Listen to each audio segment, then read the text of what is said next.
Syed Mushtaq Ali trophy 2024-25चे विजेतेपद कोणत्या संघाने जिंकले आहे? झारखंड. अलीकडेच कोणते राज्य नक्षलमुक्त राज्य म्हणून घोषित करण्यात आले आहे? मध्य प्रदेश. आंतरराष्ट्रीय ख्यातीचे शिल्पकार राम सुतार यांचे निधन कधी झाले?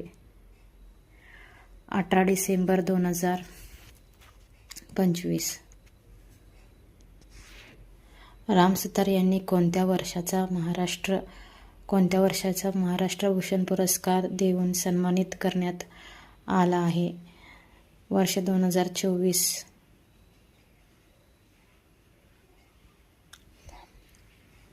राजस्थानमधील दिल्ली मुंबई एक्सप्रेसवरील देशातील पहिली 8 पदरी बोगद्याची लांबी किती आहे? 4.9 किलोमीटर. दरवर्षी गोवा मुक्ती दिन कधी साजरा केला जातो? 18 डिसेंबर.